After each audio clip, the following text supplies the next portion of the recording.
qu'un effondrement est possible, mais notre grand défi finalement ce soir, c'est de vous parler des deux grandes questions qui nous ont occupés durant la rédaction de ce livre, à savoir est-ce qu'un effondrement est finalement imminent et plausible, possible, et puis l'autre question c'était comment traiter finalement de cette question et comment utiliser ce mot qui peut évoquer bien des choses dans notre imaginaire. Alors, donc pour commencer, donc moi je vais vous parler, vous donner quelques petits indices ce soir sur cet effondrement qui vient. Et je voulais commencer par la grande accélération, qui est un petit peu le tableau de bord de l'Anthropocène, qui a été mis à jour en début d'année. Et on voit finalement les courbes qui vont toujours dans la même direction, que ce soit au niveau socio-technique ou au niveau des écosystèmes, de la réponse des écosystèmes. Donc tout s'accélère. C'est comme si finalement nous avions le pied calé sur un accélérateur. Et dans notre livre, nous avons voulu utiliser le plus possible de métaphores pour inviter vraiment le grand public à comprendre, à essayer d'envisager cette question.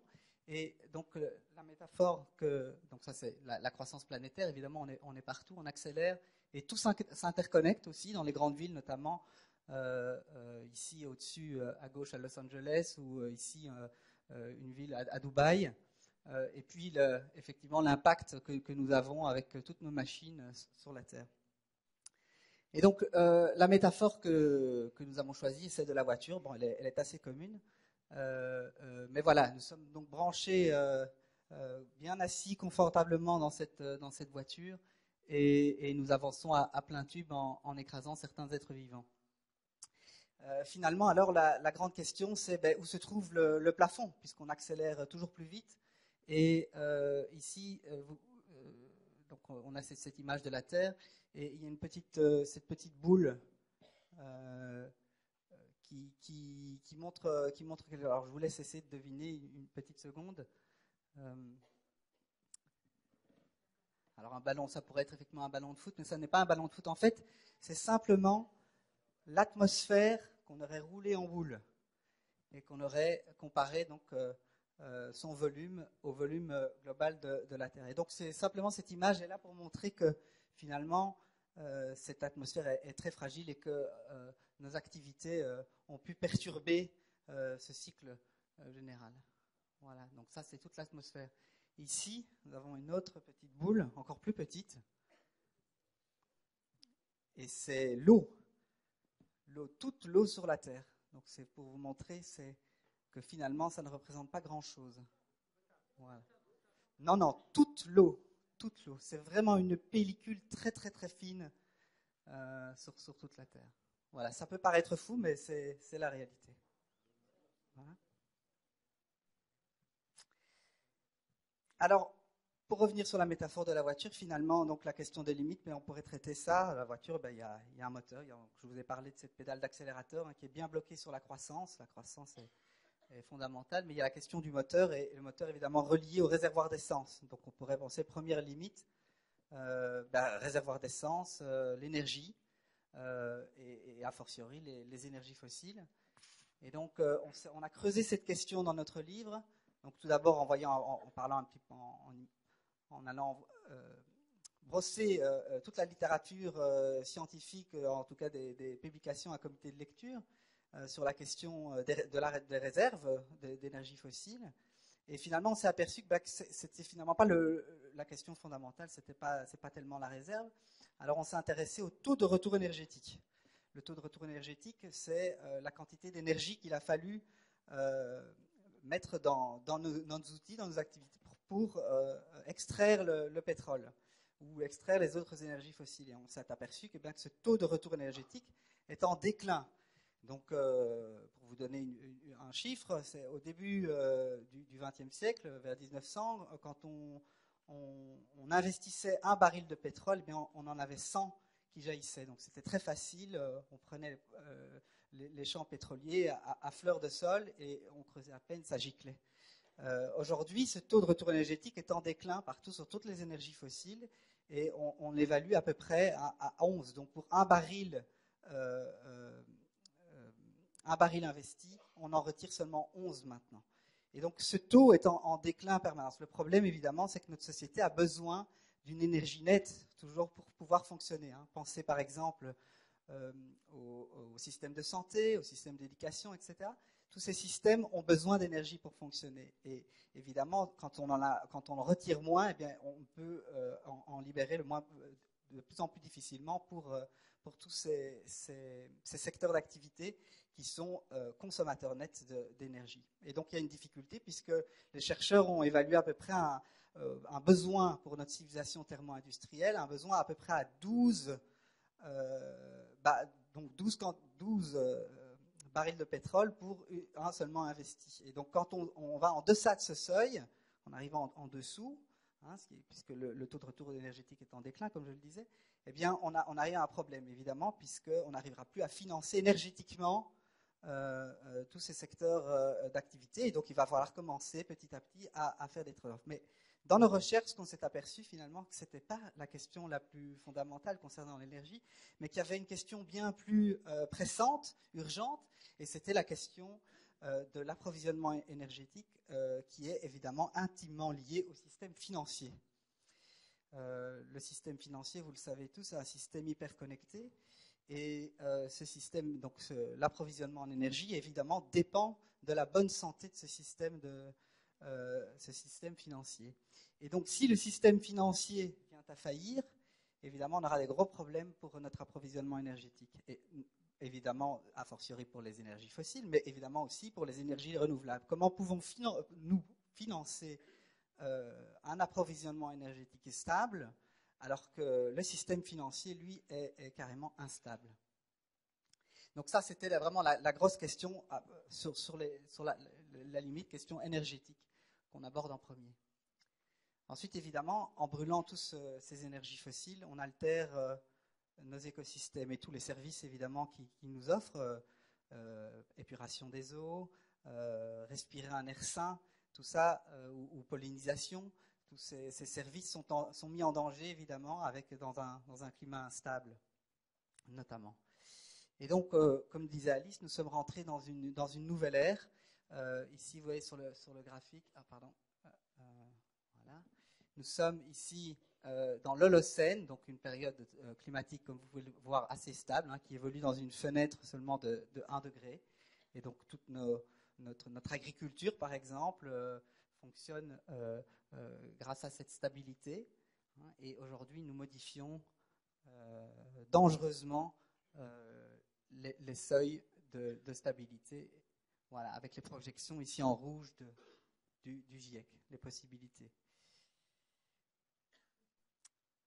Alors finalement, en évaluant tout ça, on s'est rendu compte que la question des limites, elle était un petit peu, en la formulant juste, en parlant juste de limites, il y avait un petit souci, c'est que les écosystèmes, tous les systèmes naturels, en fait, ne répondent pas directement aux perturbations, mais qu'il y a des effets de seuil. Et donc finalement, que la métaphore du mur, on entend souvent dire aujourd'hui, on va droit dans le mur, on va droit dans le mur, mais que cette métaphore du mur ne fonctionnait pas bien pour tout ce qui est écosystème et système naturel. Dans les systèmes complexes, a fortiori, c'est uniquement après avoir dépassé le seuil qu'on se rend compte qu'on l'a dépassé. Et donc il y a une zone d'imprévisibilité, on rentre en grande incertitude avant de dépasser ce seuil, et c'est après l'avoir dépassé qu'on peut vraiment évaluer les conséquences. Et donc finalement, il y avait deux termes pour les limites. Il y avait les limites thermodynamiques, comme on en parle dans le livre en ce qui concerne l'énergie, et puis les métaux rares, évidemment, mais qu'il y a aussi donc des frontières, c'est-à-dire que nos actes ne sont finalement que concrets après avoir dépassé ces frontières, après les avoir transgressées. Et donc finalement aujourd'hui on est sûr de 4 choses après avoir fait cet exercice, on va savoir si cet effondrement imminent est possible. Eh bien que la croissance physique de nos sociétés va s'arrêter dans un futur proche, que nous avons altéré l'ensemble du système Terre de manière irréversible, en tout cas à l'échelle humaine, et que nous allons vers un avenir de plus en plus non linéaire, hein, dans un système complexe où des petites perturbations peuvent modifier l'ensemble du système, un peu l'effet papillon que vous connaissez, donc on en parle beaucoup dans notre livre, et nous pouvons désormais être soumis à un effondrement systémique global, puisque l'ensemble s'est interconnecté à travers la mondialisation. Voilà. Alors, pour revenir à la métaphore de la voiture, je voulais terminer là-dessus. Voilà, c'est un petit peu comme si on avançait les yeux bandés, eh bien, que notre moteur commençait à tousser et que finalement on ne se rendait pas bien compte des frontières qui étaient autour de nous et que voilà, on pouvait facilement tomber dans le ravin. Mais comme vous voyez, on a les yeux bandés. Il est difficile de voir tout ça avec des yeux systémiques. Et c'est donc ça notre message dans le livre aussi, c'est que nous avons voulu brosser un tableau systémique et essayer de relier toutes ces crises ensemble pour essayer de mieux comprendre ce qui nous arrive aujourd'hui. Et donc,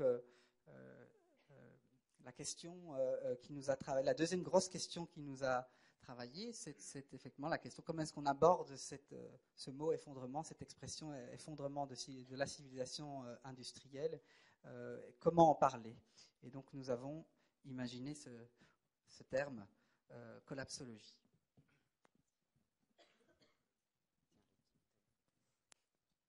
Alors bonsoir à tous. C'est la deuxième partie du livre qu'on va aborder maintenant, c'est-à-dire qu'est-ce que la collapsologie. On a vu dans la première partie qu'un effondrement nous pend au nez, mais c'est quoi un effondrement?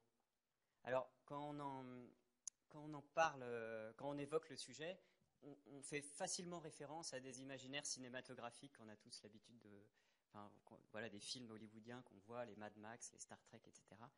Mais nous, ce qu'on a voulu, c'est aller plus loin et creuser, aller voir ce qu'en disent les scientifiques, en fait, durant ces dernières années. Et en fait, on s'est plongé dans la littérature scientifique avec passion. Pour l'anecdote, Raphaël et moi aussi, on est vraiment des bibliopathes. On est obsédés par la bibliographie scientifique. On a réuni des centaines et des centaines d'articles, des dizaines de livres. On n'a pas encore fait le tour de tout ça, donc on a ouvert un grand chantier. Là, ce sont les premiers résultats, on va dire, des recherches. Et tout ça, ça nous a foutu le cafard, en fait. Non, c'est vrai. On a passé des grands chocs. On a eu des chocs qu'on s'est pris dans le ventre. En fait, on croyait travailler avec la tête et on s'est pris des chocs dans le ventre. Et un colloque de spécialistes des pics pétroliers, il y a un expert qui parlait de oh my god points, des points oh my god, qu'on passe comme ça. Ce sont des momentum qu'on passe. Et il y a l'avant et l'après. C'est comme des moments d'effroi où on se rend compte que la normalité ne sera, qu'on ne pourra plus revenir à un état de normalité, que tout va changer. Et en fait, on pourrait les traduire par des points oh la vache. Et voilà, ça change notre vie, ça a changé notre vie profondément. Raphaël, on s'est rencontrés en fait en 2012. Ça fait 3 ans qu'on travaille là-dessus. Beaucoup de gens nous ont pris pour des fous. Et même nous, on s'est pris pour des fous. On était plongé dans la littérature. Ça veut dire que les chiffres, on ne pouvait pas être dans le déni. On était face aux chiffres, les yeux grands ouverts. On s'est pris ça dans la face. Et c'est très dur voilà, ça a été dur. Et un des grands points oh la vache que j'ai passé, je le raconte, mais il y en a eu plein, c'est que, en fait, pour ceux qui connaissent, il y a en 72 le rapport Meadows, connu sous le nom de rapport au Club de Rome, qui a été publié. Une équipe, voilà, Denis Meadows, Donella, et en fait, ils étaient 4. Et ça a été un choc à l'époque, dans les années 70. Moi, j'étais pas né. Alors, il se trouve qu'en 2011-2012, Denis Meadows, le principal co-auteur, est venu en tournée en France et en Belgique pour la traduction du dernier rapport qui est ici, aux éditions Rue de l'Échiquier, que je vous conseille vivement. Et alors, je travaille pour un journal, donc j'ai été l'interviewer. Et coup de chance, pour l'anecdote, c'était en Belgique. Le matin même, le roi formait un gouvernement. En Belgique, on n'avait pas eu de gouvernement pendant plusieurs mois, plus d'1 an, 2 ans peut-être. Et alors, tous les journalistes sont partis voir la conférence de presse du roi. Je me suis retrouvé tout seul avec Denis Meadows pendant 2 heures. Et j'ai eu vraiment un choc, mais profond, il correspondait à peu près, à quelques jours près, ma compagne était enceinte, on allait accoucher de notre premier fils. Et j'ai mis 2 mois à m'en remettre, et voici, mais très succinctement, très simplement, le contenu du rapport. En fait, ils ont fait un modèle systémique du monde. Voilà le monde avec les taux de natalité, la population, l'industrie, les taux d'investissement, voilà. Et ça, c'est notre monde de manière simplifiée, mais c'est un des modèles les plus complexes qui existent. En fait, au début, dans les années 70, c'était le début de l'informatique. Et donc au MIT, là où ça a été fait l'étude, ils ont mis ce modèle dans un ordinateur et ils ont récupéré les chiffres, les données réelles du monde. Voilà, de 1900 à 1970. Voilà les données réelles du monde sur les ressources non renouvelables, l'épuisement des ressources, la production alimentaire, la population, ici en bleu. Comme vous l'a dit Raphaël, on sent les exponentiels arriver. Ici, en orange et en rouge, c'est les services et l'industrie, c'est-à-dire le PIB en quelque sorte, si on fusionne ces deux, c'est l'économie mondiale. Et puis ici, les taux de pollution, évidemment, qui commencent aussi une faible exponentielle. Ça, sont les données réelles. Et ce qu'ils ont fait, le Club de Rome, c'est qu'ils ont appuyé sur Enter après avoir mis ces chiffres dans l'ordinateur, et le système a tourné et a simulé comment notre civilisation thermo-industrielle allait se comporter durant 150 ans, enfin dans les 150 prochaines années. Et alors, voilà ce qu'a donné le modèle jusqu'en 2010. Donc on voit les débuts d'exponentielle. Et il y a un scientifique australien qui s'est amusé 40 ans après à voir si ça correspondait, finalement, ça fait 40 ans qu'on le connaît ce modèle. Est-ce que ça colle aux données réelles? Et ça colle assez bien, malheureusement, puisque voici ce que donne le modèle. Lorsqu'ils ont appuyé sur Enter, il y a 40 ans, voilà ce que ça donnait, un effondrement de la civilisation thermo-industrielle pour la première moitié du XXe siècle. Et donc, nous, on est ici au bord d'un effondrement économique, c'est les courbes en rouge. L'effondrement des productions agricoles, voilà, c'est pour juste après 2020. Et puis, ici en 2030, effondrement du déclin, enfin, effondrement de la population humaine de manière irréversible et incontrôlée, je cite le rapport.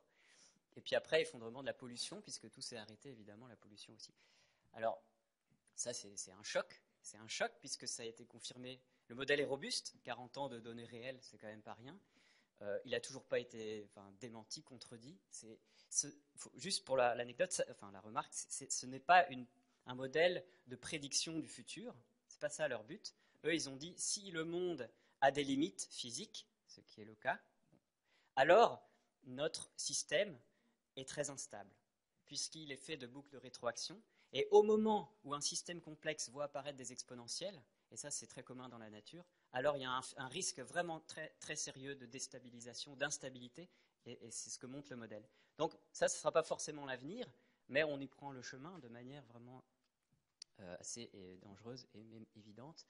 Alors moi, ça me fait un choc, j'ai mis 2 mois à m'en remettre. Et des chocs, on en a eu plein. En fait, on a passé 3 ans à en avoir, des points à la vache. Et un des plus marquants qui m'a vraiment paniqué, je peux le dire, c'était plus que de la peur, c'est quand je me suis rendu compte qu'en fait les centrales nucléaires, on a environ 235 réacteurs nucléaires en marche sur Terre. S'il y a un effondrement financier et puis économique rapide, ce qui peut être le cas, parce qu'il y a des dynamiques très rapides dans la finance, eh bien les chocs peuvent être tels qu'on ne pourra peut-être pas assurer l'extinction seulement des réacteurs. Parce que la puissance nucléaire, l'énergie nucléaire, il faut le rappeler, est une des seules sources d'énergie qui met plusieurs mois à s'arrêter. Enfin, une centrale nucléaire met plusieurs mois, voire 6 mois, plus de 6 mois, à s'arrêter. Il faut des ingénieurs, il faut les payer, des techniciens, etc., pendant 6 mois pour arrêter un réacteur. Et donc, si on a des crises beaucoup plus rapides que ça, de l'ordre de la semaine, il y a des centrales aux États-Unis qui ont prévu que 3 semaines de fuel pour les groupes électrogènes en cas de panne d'électricité. Et après, ils n'ont pas de plan B. Donc on a 235 fois Fukushima potentiellement s'il y a des effondrements trop rapides. Voilà. Bon après, c'est un des points voilà. On a touché la peur, on a touché aussi la tristesse. Et une tristesse profonde quand on lit les articles sur la biodiversité, mais c'est à pleurer. Les articles qui sortent semaine après semaine, c'est à en pleurer vraiment. Une tristesse profonde et aussi une honte en voyant mes jeunes fils maintenant, d'être obligé de leur dire ça un jour, c'est une honte, et on a touché le désespoir, et voilà, beaucoup d'émotions qui sont sorties. Et en fait, et la colère aussi, la colère de voir que ça continue. Et on s'est rattaché au mouvement de la transition, et peut-être vous connaissez le manuel de Rob Hopkins, qui est sorti en 2010, l'initiateur du mouvement des villes en transition. Et eux, enfin nous, j'en fais partie aussi, dans ce mouvement de la transition, on touche vraiment, on travaille cette question des émotions. Et c'est absolument indispensable pour entrer en transition. La transition, elle est aussi intérieure. On ne parle pas que à la tête, on parle aussi au cœur et aux tripes. Et donc, dans le manuel de transition, il y a tout cet outil en fait, qu'ils sont allés prendre dans les théories du deuil pour passer. En fait, l'effondrement, c'est une histoire de deuil. Il faut qu'on fasse le deuil d'un avenir qu'on avait, qu'on s'était prévu, enfin, qu'on avait prévu pour nos proches. Il faut en faire le deuil. On fait le deuil d'un avenir. Mais ça ne veut pas dire qu'il n'y aura plus rien après. Ça veut dire qu'il va falloir inventer les autres avenirs qu'on n'avait pas prévus. Et donc, en fait, nous, on a fait pas mal de conférences, d'ateliers, de formations avec Raphaël, et le public, en fait, sortait aussi ses émotions, les mêmes que les nôtres. On s'est rendu compte que ça faisait du bien d'en parler après les ateliers, ça faisait du bien de partager, de voir qu'on n'était pas seul. Et il y a beaucoup de colère qui sortait du public, beaucoup de tristesse, beaucoup de peur, voilà. Tout ça, ça s'accueille. Et donc, le mouvement, je vous parlais de Rob Hopkins, voici, l'initiateur du mouvement des villes en transition, se situe vraiment sur le terrain aussi des émotions. Alors, lui, voilà son dernier livre qui est traduit en français, qui est très positif. C'est quelqu'un qui travaille aussi vraiment l'imaginaire de manière positive. Qu'est-ce qu'il y a après la transition? De quoi sera faite la transition? Quelles sont les initiatives qui marchent, qui fonctionnent? Voilà, les AMAP, les chaînes courtes, l'agroécologie, le retour du vélo. Enfin, il y a plein de trucs qui marchent sur Terre. Il y a des centaines et des milliers d'expériences qui fonctionnent et qui se situent dans cette perspective post-carbone, post-pétrole, post-effondrement, appelez-le comme vous voulez. Ça marche. Mais lui, ça ne veut pas dire qu'il est dans le déni. Le mouvement de la transition est vraiment acte les catastrophes. En cela, on l'appelle catastrophiste, parce qu'on a les yeux grands ouverts sur la catastrophe, mais on envisage un avenir, on envisage quelque chose après. Être catastrophiste, c'est cette position, cette posture de lucidité, de principe de réalité, ne pas détourner le regard, voir les catastrophes en face, elles ont commencé, et agir en conséquence. Et alors, le mouvement traite vraiment clairement des émotions et aussi d'un grand chantier, d'un grand continent à explorer, qui est l'imaginaire. On l'a abordé tout à l'heure, mais ça c'est le film Beast of the Southern Wild, qui est sorti en 2012, qui aussi travaille la question de l'imaginaire. À la Nouvelle-Orléans, si tout s'effondre, enfin voilà, je ne vais pas vous raconter le film, mais ça touche beaucoup. Et donc la question finalement de l'effondrement n'est pas simplement une histoire de science, de chiffres et de raisons, mais aussi de croyances, d'imaginaire. Quand on parle de l'avenir, du futur, beaucoup de personnes, beaucoup de gens sont encore dans cet imaginaire Star Trek, on l'appelle comme ça, où on va encore coloniser, on pense qu'on va coloniser d'autres planètes, que la science va nous sauver, ils trouveront bien quelque chose. C'est un déni très très fréquent dans nos sociétés. Ou l'imaginaire inverse, qui fonctionne sur le mythe apocalyptique de Mad Max. Qui n'a pas en tête cette image, enfin, en tout cas pour moi, de Mel Gibson avec un fusil à pompe? Quand on pense à l'après-pétrole, on pense à voilà, on va s'entretuer pour la dernière goutte de pétrole. Ce sont des imaginaires hollywoodiens qui ont bien travaillé, qui ont fait un travail en amont, et maintenant, dès qu'on pense effondrement, dès qu'on aborde ce sujet, c'est ça qui sort en premier. Et donc, on a tout un travail à faire de déconstruction, ou plutôt de recolonisation d'imaginaire. Et voilà très schématiquement notre accélération, la trajectoire industrielle qu'on a pris, thermo-industrielle que notre société a pris. On se trouve ici, et il y a des gens qui sont dans l'imaginaire du toujours plus, c'est très fréquent, ou du mythe apocalyptique, donc le mythe de la croissance infinie, le mythe de l'apocalypse. Et on retrouve de plus en plus de personnes qui sont dans un mythe stabilisateur. C'est un mythe, mais bon, c'est un imaginaire où voilà, les énergies renouvelables, l'équilibre, le développement durable, etc. Ça, c'est très fréquent aussi. Et puis, un peu moins fréquent, mais il y a cet imaginaire de la descente énergétique. On acte les catastrophes, mais c'est une opportunité. Et souvent, c'est le monde de la permaculture qui parle de grande descente énergétique. Et on va arriver à vivre cette descente énergétique de manière positive. Au niveau de l'imaginaire, on peut se faire piéger. Par exemple, la question du pic pétrolier. Aujourd'hui, on est en haut du pic et on va avoir de moins en moins d'énergie fossile.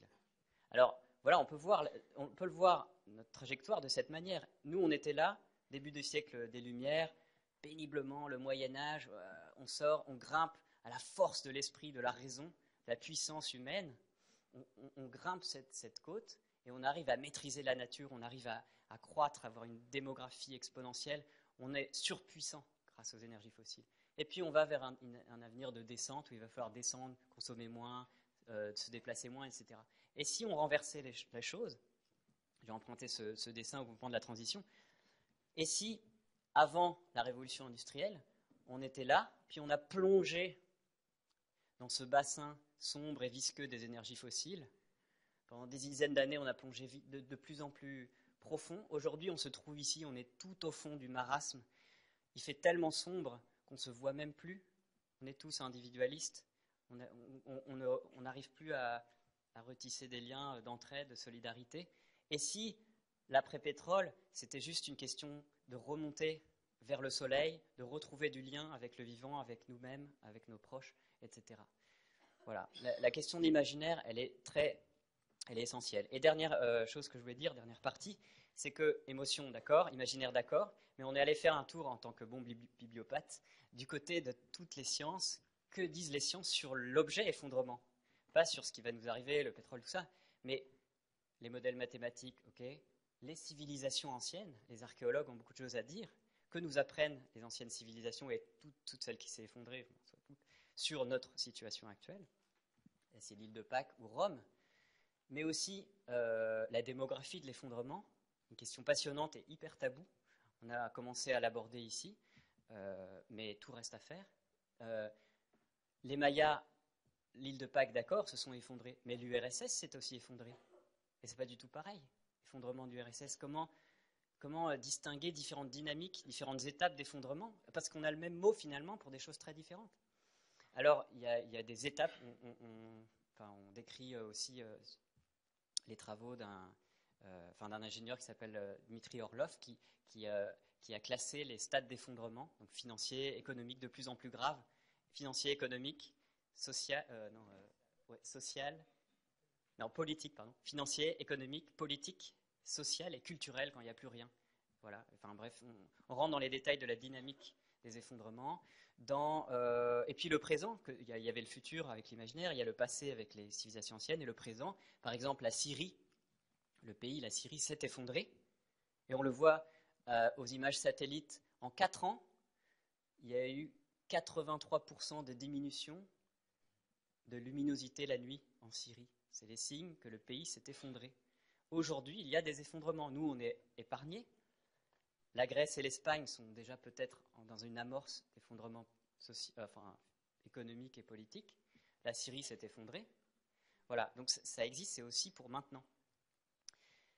Alors il y a des questions passionnantes qui reviennent sans cesse. Est-ce qu'on va tous s'entretuer? Est-ce qu'on va finir comme Mad Max ou pas? Alors là, on a trouvé, encore une fois, des travaux qui vont dans le sens de la réponse, où la réponse est oui, d'autres où la réponse est non. Donc dans ce qu'on a appelé les débuts de la sociologie de l'effondrement. Et on a aussi amorcé des pistes de la politique de l'effondrement. Une fois qu'on croit à tout ça, une fois qu'on sait mais qu'on croit aussi, qu'est-ce qu'on fait? Qu'est-ce qu'on fait? Est-ce qu'on fuit tous les villes? Est-ce qu'on se met dans une initiative de transition? En tout cas, ce qui est sûr, c'est que le passage à l'action permet de se maintenir éveillé, mais de se maintenir dans l'espoir, dans une posture d'espoir. Si on prend ces chiffres, si vous lisez ce livre, le soir avant de dormir, vous vous endormissez dessus et vous ne passez pas à l'action, le plus naturel, le cerveau s'autoprotège, le plus naturel la chose la plus naturelle qui va arriver, c'est qu'on va entrer en processus de déni. Le déni, c'est une manière de se protéger. Et passer à l'action, faire des choses. Alors nous, c'est faire des conférences, des écrits, ou participer à des villes en transition. Chacun trouvera sa voie,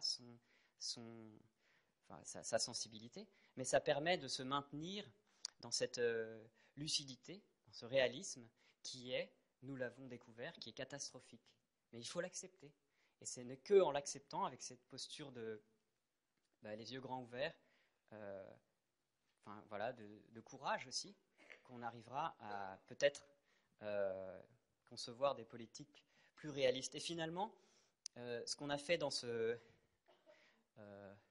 livre, enfin, il y a un autre message clé dans ce livre, c'est que le déni, le deuil, tout ça vers une acceptation de l'effondrement, parce qu'un des messages clés, c'est qu'il y aura effondrement. Enfin, il n'y a pas de solution, il n'y a pas d'alternative. Il va falloir le vivre.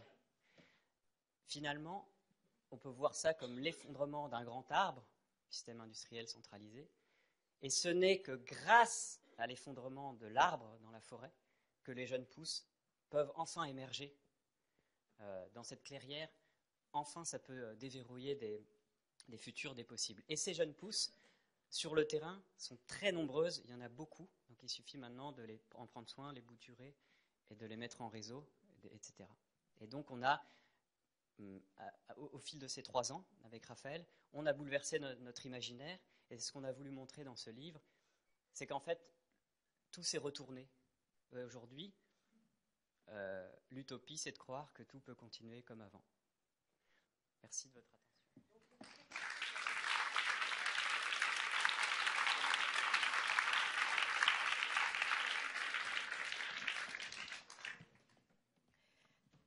Merci Raphaël, merci Pablo. Alors, Geneviève Azam, dont j'ai déjà dit, je crois qu'elle est économiste, porte-parole d'Attaque et aussi auteure d'un livre qui vient de sortir, hein, c'est ça, Au lien qui libère, et en vente à la sortie. Il y a une table qui est tenue par une librairie de ce quartier, du Bas-Belleville, la librairie Libre à lire.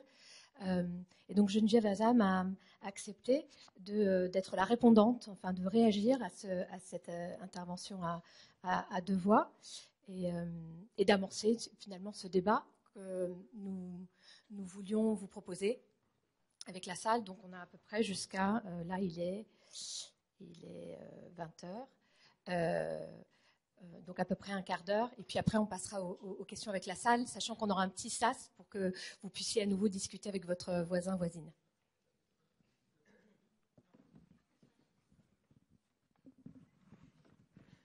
Bonsoir. Et merci pour ce débat, ici dans cette maison, effectivement. Merci aussi à Pablo Servigne et Raphaël Stevens, parce que on les remercie pour le dérangement, peut-être, et l'inconfort qu'ils installent tout à coup à la lecture du livre. Chemin faisant, c'est vrai que ce n'est pas, on ne trouve pas le confort dans ce livre. Et sans doute, c'est bien de ce dérangement, de cet inconfort, que nous pouvons espérer voir éclore une capacité à penser ce qui nous arrive. À penser ce qui nous arrive pour agir par rapport à ce qui nous arrive. Alors, j'ai retenu 2 ou 3 points et ensuite, j'aurai une question. Ce que j'ai trouvé très important, bon, je vais un peu répéter, je vais le dire autrement parce que déjà beaucoup de choses ont été dites. Ce que j'ai trouvé important, c'est le rappel extrêmement argumenté, sans être lassant, d'une nature comme un substrat matériel des activités humaines, qui définit vraiment des limites qui sont infranchissables et non négociables. Ce qui signifie qu'il y a un extérieur à l'activité humaine, qu'il y a un extérieur à l'expérience humaine.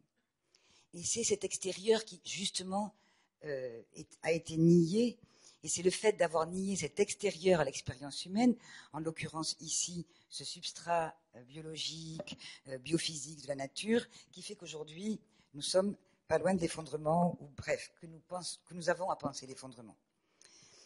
Et donc, ça permet une déconstruction de tous les mirages de la possible dématérialisation des activités et les mirages de la réduction du monde à un réseau de circulation de l'information, autant de thèses qui ont un succès et qui sont des formes de déni, justement, de l'effondrement. Donc ça, cette partie-là est forte. Ce qui est très important aussi, c'est la distinction entre les limites et les seuils. C'est Raphaël qui les a expliqués. Et les seuils, c'est intéressant parce que une fois le seuil franchi, cela veut dire qu'on est dans des systèmes de basculement. En particulier, vous citez le changement climatique. On sait qu'au-delà d'un certain seuil, il y a des choses qui ne sont pas imaginables ni maîtrisables, puisqu'il va y avoir un empilement de faits, des boucles de rétroaction qui se mettent en place, qui fait que le climat ne pourra pas être maîtrisé. Et ça, c'est intéressant, parce que c'est une mise en cause radicale de l'idée d'une toute-puissance humaine. Ça va très loin, parce que nous sommes héritiers, nous sommes des enfants des Lumières. On nous avait dit que nous étions des êtres rationnels et capables d'imaginer les conséquences de nos actions. Or, aujourd'hui, ce que nous dit l'existence de ces seuils, et le fait que sans doute nous avons déjà passé quelques-uns de ces seuils, c'est qu'en fait, nous ne savons pas ce que nous faisons. Nous ne sommes pas capables d'imaginer les conséquences de ce que nous faisons. Et ça, je suis d'accord, c'est un choc. C'est un choc parce que c'est tous les fondements de ce qui faisait notre manière d'être au monde qui sont quand même très sérieusement ébranlés. Bon, ça a été soulevé par des philosophes, vous le citez, je crois, Gunther Anders par exemple. Mais là aussi, c'est cette honte prométhéenne qui fait que nous ne savons pas, ce décalage prométhéen, que nous n'arrivons pas à même imaginer, concevoir les conséquences de ce que nous faisons. Et donc, cela veut dire aussi que peut-être bien il y a des choses qui nous dépassent. Or, précisément, tout le mouvement du capitalisme depuis une quarantaine d'années, c'était de supprimer tout ce qui dépassait le cercle de l'économie et le cercle du monde pour internaliser dans le cycle de l'économie tout ce qui pourrait nous dépasser, de manière à le rationaliser, à le gérer, à l'administrer, etc., etc. Et là, tout à coup, il y a à nouveau un extérieur, quelque chose qui nous dépasse et que peut-être bien nous n'arrivons pas à maîtriser. C'est un choc et c'est sans doute je ne peux pas dire une opportunité, mais en tout cas, c'est un moment important pour nous, pour nous permettre de penser ce monde-là. Troisième chose qui est vraiment importante dans le livre, je trouve, c'est toute l'analyse de ce que vous appelez, vous ne l'avez pas trop développé, tout le verrouillage socio-technique, qui fait qu'on a vraiment des effets de système qui font que les transitions sont difficiles, parce qu'il y a un système de verrouillage qui fait que ce n'est pas seulement le déni, il y a une force d'inertie. Il y a une force d'inertie qui vient, je ne veux pas être trop longue, de plusieurs raisons. Et donc, c'est ce qu'on appellera aussi, c'est un phénomène systémique. Ce n'est pas simplement dû à la volonté d'un tel ou un tel. C'est quelque chose qui est beaucoup plus profond, puisque du fait de cette force d'inertie. Mais donc le verrouillage socio-technique, qui est très très bien démontré. Alors, ce que tu as dit, Pablo, c'est la question de l'imaginaire. Et ça, peut-être que la deuxième partie de votre livre est consacrée à cela, mais là, sans doute qu'il y a encore un pan énorme à découvrir, parce que très certainement aussi, il y a un verrouillage de l'imaginaire, il y a une véritable panne de l'imaginaire, et une panne de l'imaginaire de la catastrophe. Pourquoi ? Me semble-t-il, et je mets ça au débat, et c'est en lisant votre livre que j'ai réalisé tout ça, panne de l'imaginaire de la catastrophe qui peut engendrer du déni, qui n'est pas obligatoirement du déni, mais le sentiment que ça nous dépasse. C'est pas le fatalisme, c'est le sentiment que ça nous dépasse. Alors, c'est quoi cet imaginaire de la catastrophe ? Pendant très longtemps, on a imaginé, j'ai vu les ruines, par exemple, ça a été représenté, la catastrophe avec des ruines, etc., en particulier à partir du tremblement de terre de Lisbonne, qui a été très, très, très documenté. Il y a eu tout un imaginaire de la catastrophe qui était extrêmement important parce qu'il témoignait aussi d'un extérieur à nous-mêmes qui nous tombait dessus. Essentiellement, c'était des catastrophes dites naturelles, qui étaient des catastrophes naturelles et qui venaient nous rappeler un petit peu à notre démesure. Et vous en parlez dans le livre, c'est l'explosion du volcan islandais, dont je ne prononcerai pas le nom. Ce volcan islandais, là c'est une catastrophe naturelle apparemment. Et tout à coup, le monde semblait s'arrêter. Le trafic aérien, qui est quand même notre modernité suprême, était arrêté, vous en parlez. Les échanges, etc., étaient également arrêtés. Le commerce contre saisonnier, j'ai appris ce terme à ce moment-là, le commerce contre saisonnier, c'est-à-dire les asperges du Kenya ou les fraises à Noël, etc., tout ça a été complètement perturbé.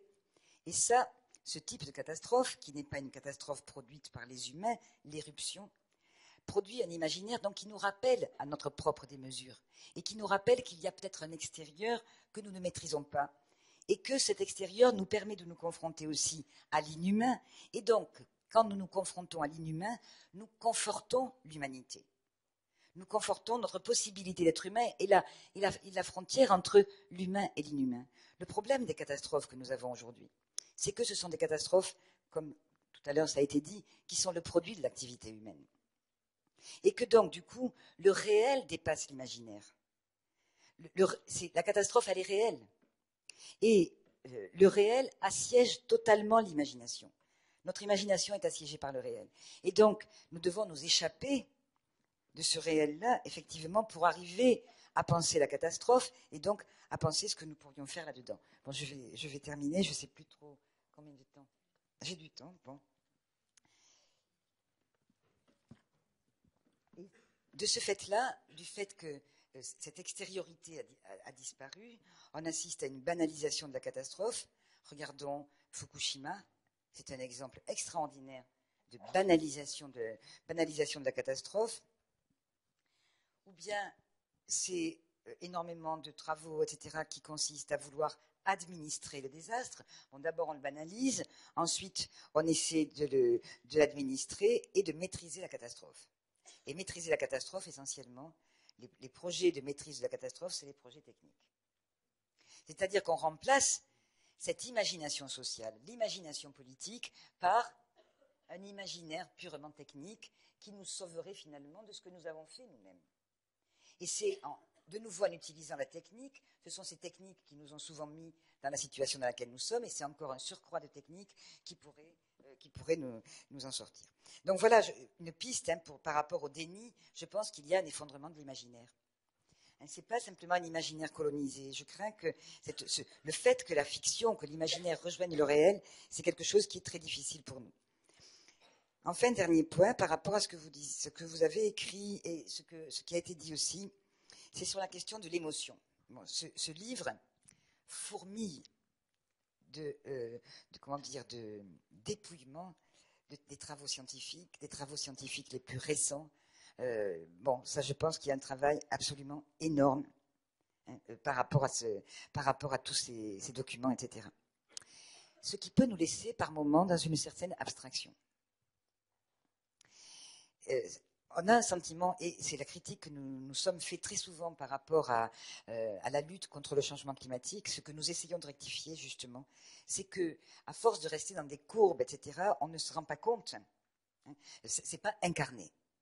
Et du coup, je crois que beaucoup de mouvements sociaux ont compris qu'il fallait absolument incarner ces choses-là. Et voilà pourquoi je pense qu'il ne suffit pas sans doute de rajouter de l'émotion pour qu'on, comme vous l'avez dit, pour qu'on puisse s'emparer vraiment. Je pense que c'est plus par les luttes concrètes que nous menons, par je pense essentiellement au changement climatique, c'est ce que je connais le plus. Il est éprouvé aujourd'hui. Si on se promène dans les Pyrénées ou dans les Alpes, on voit la fonte des glaciers, on les voit, donc il faut les voir. Et il faut accepter de les voir et tenter de tirer les conséquences. Donc je pense beaucoup plus à des expériences, soit individuelles, soit collectives, où on éprouve dans des luttes, dans des combats, ce que c'est aujourd'hui le problème de la biodiversité, du climat, etc., etc.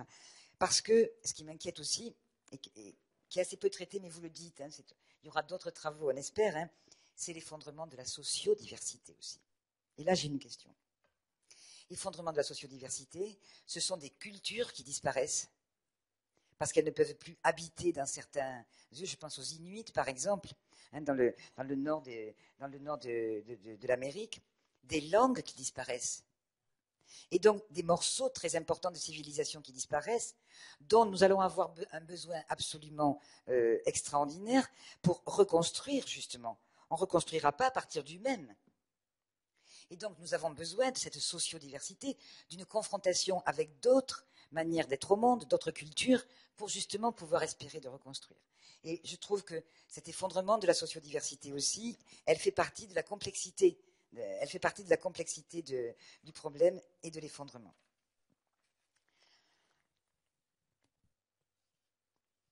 Et je vais conclure là maintenant dans le livre, et c'est très très important, et ça a été dit aussi à l'oral, il faut aussi déconstruire l'imaginaire de l'effondrement, tout qui s'écroule tout de suite, la guerre de tous contre tous, etc., etc. Et c'est très important de montrer, comme c'est fait dans le livre, avec beaucoup de références aussi. Moi, je ne les connais pas toutes, mais j'avoue que je vais aller regarder des expériences justement de catastrophes ponctuelles dans lesquelles il y a eu la réaction première, c'est l'effroi, c'est le sauve qui peut, Mais très vite, dans un deuxième temps, ce sont des réactions de solidarité et d'entraide qui se mettent en place. Et du coup, ça modifie le schéma de l'effondrement. Cependant, j'ai une question. C'est vrai, vous dites, il y a des communautés les plus reculées sont des communautés résilientes. Moi, je crois qu'aujourd'hui, elles sont aussi très, très menacées, hein, des communautés les plus reculées. Et puis, cette idée d'entraide, qui est une idée, je pense, qui est profondément humaine, ne répond pas à la question de la tentative qu'il y a aujourd'hui, une tentative très forte, et c'est vrai que c'est le sujet de mon livre, d'une déshumanisation profonde des humains.